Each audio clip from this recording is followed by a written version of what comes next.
అక్కడే మొదలైంది మన కథ. ఒక మంచుతో కూడిన చల్లని అరణ్యంలో అన్ని జీవులు కలిసి జీవించే ఒక ఆశ్చర్యకరమైన లోకం. ఇది మింటి.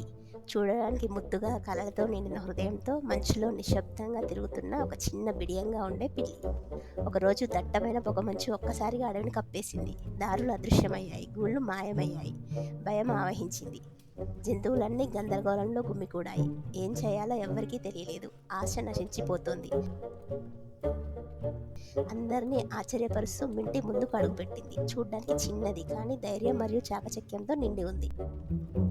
మింటి సున్నితంగా మాట్లాడింది. మన అడవిలో మెరుస్తున్న నీలిరంగు రాయి ఉంది. బహుశా అది మనల్ని ఇంటికి తిరిగి తీసుకెళ్లవచ్చు.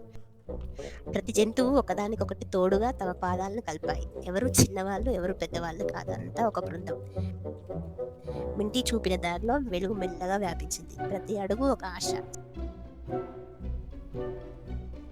చివరికి మింటి చేత్తో రాయిని తాకగానే వెలుతురు అంతటా వ్యాపించింది. పొగమంచు మాయమైంది మరియు అడవి మళ్ళీ సురక్షితంగా ఉంది. అందరూ మింటిని చూసి చాలా గర్వపడ్డారు. ఒకప్పుడు బిడియంగా ఉండే పిల్లి ఇప్పుడు అంతటా వెలుగు పంచింది.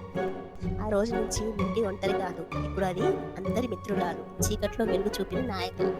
ధైర్యం ఎప్పుడూ గర్జించకపోవచ్చు, కానీ అది మార్గాన్ని చూపగలదు.